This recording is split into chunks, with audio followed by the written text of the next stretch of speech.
क्या घर के मंदिर में सर्दी के समय बिना नहाए पूजा कर सकते हैं? आज के इस वीडियो में हम आपको बताएंगे ऐसा मंत्र जिससे बिना नहाए भी आप अपने आप को शुद्ध कर सकते हैं और किन परिस्थिति में आप बिना नहाए भगवान की पूजा कर सकते हैं। मित्रों, आखिर ऐसा क्यों कहा जाता है कि हमें बिना नहाए पूजा नहीं करनी चाहिए, जबकि ऐसा करना होता है शुभ या फिर अशुभ? हिंदू धर्म में पूजा पाठ और धार्मिक कर्मकांडों का विशेष महत्व है।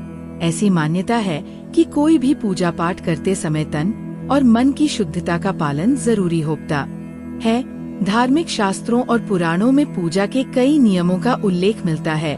उन्हीं में से एक ये भी है कि आपको पूजा हमेशा स्नान करने के बाद ही करनी चाहिए। मगर क्या ये जरूरी है कि हम नहा करके ही पूजा करें? क्या हम हाथ मुंह धो करके कपड़े बदल करके पूजा नहीं कर सकते हैं?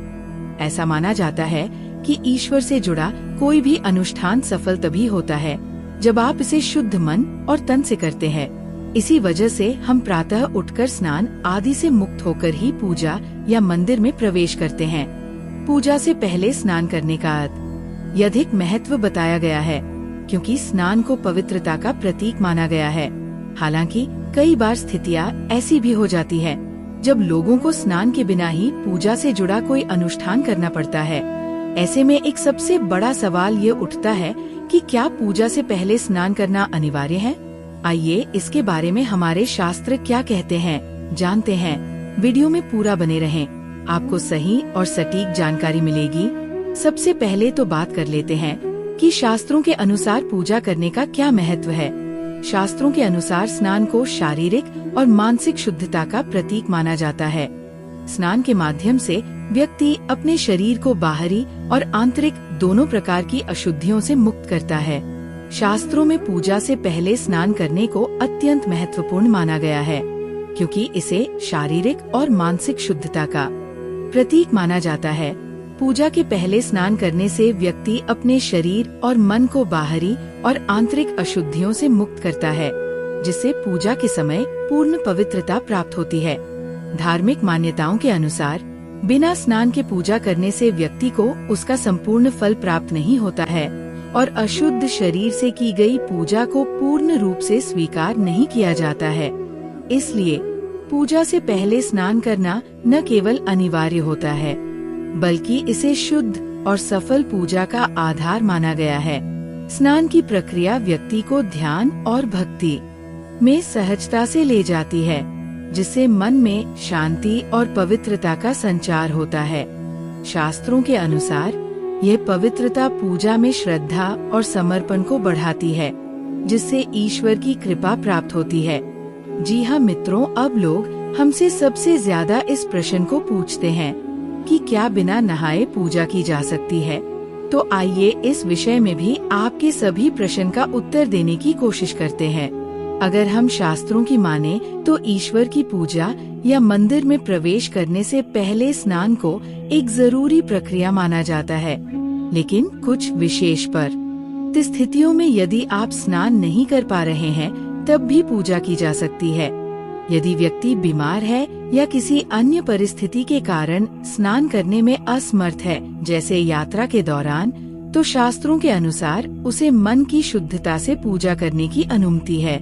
ऐसी स्थिति में आप स्नान न कर पाने के बावजूद मानसिक शुद्धता के साथ पूजा कर सकते हैं। शास्त्रों में ऐसा कहा गया है कि पूजा का महत्व व्यक्ति के संकल्प और भाव में निहित होता है। यदि किसी कारणवश व्यक्ति स्नान नहीं कर सकता है तो भी उसके मन में पूजा के प्रति श्रद्धा और शुद्धि होनी चाहिए। आप यदि मानसिक पूजा करते हैं या फिर मंत्रों का जाप करते हैं तो इसके लिए स्नान करने की बाध्यता नहीं है। किसी भी स्थान पर आप मानसिक पूजा स्नान के बिना भी कर सकते हैं और ईश्वर का ध्यान भी कर सकते हैं। हालांकि मंदिर में या घर में मूर्तियों का स्पर्श करने के लिए आपके शरीर का शुद्ध होना जरूरी है। इसका मतलब ये है कि आपको स्नान करने के बाद ही मूर्तियों का स्पर्श करना चाहिए। अब बात करते हैं पूजा के लिए मानसिक स्नान का महत्व क्या है। आखिर शास्त्रों में मानसिक शुद्धता और ध्यान को भी बहुत महत्व दिया गया है। यदि व्यक्ति किसी कारणवश जल से स्नान नहीं कर सकता तो उसे मानसिक स्नान करने का सुझाव दिया गया है। मानसिक स्नान का तात्पर्य है कि व्यक्ति अपनी पूजा से पहले ध्यान और प्रार्थना के माध्यम से अपने मन को शुद्ध करे। इसके बाद वह पूजा कर सकता है। ये भी माना जाता है कि अगर व्यक्ति अपने विचारों को पवित्र रखता है और ध्यान में पूर्ण शुद्धता रखता है तो वह ईश्वर का सच्चा भक्त है और उसकी पूजा स्वीकार्य मानी जाती है। जी हाँ मित्रों, इस बात का आप हमेशा ही ध्यान रखें। तन की शुद्धता से ज्यादा जरूरी है मन की शुद्धता। अब सबसे बड़ी बात बताने जा रहे हैं ऐसे लोगों के लिए जो सर्दी में नहाना नहीं चाहते मगर पूजा पाठ करने के लिए अपने आप को शुद्ध बनाना चाहते हैं। शास्त्रों के कुछ नियमों के अनुसार स्नान न कर पाने की स्थिति में आपके लिए मंत्रों का जाप करना भी फलदायी माना जाता है। इन मंत्रों के माध्यम से आप अपने मन और आत्मा को शुद्ध कर सकते हैं। इन मंत्रों में अपवित्रः पवित्रो वा सर्वावस्थांतो पीवा ये स्मरेत पुंडरीकाक्षं स बाह्याभ्यंतरः शुचिय प्रमुख है।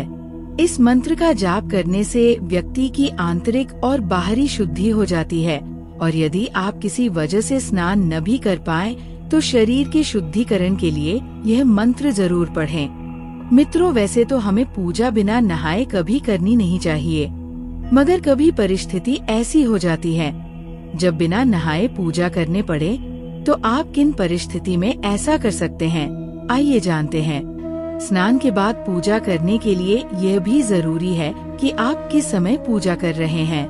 अगर पूजा सुबह की जगह रात्रि के समय की जा रही है तो स्नान करना संभव नहीं होता है। ऐसे में व्यक्ति हाथ पैर धोकर और मानसिक शुद्धता से पूजा कर सकता है।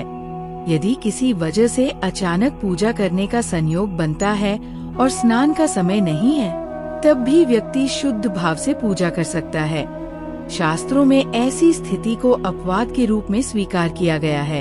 यदि हम पूजा के लिए शास्त्रों की माने तो इस अनुष्ठान में शुद्ध तन और मन के साथ पूजा में संकल्प और भक्ति का अत्यधिक महत्व होता है।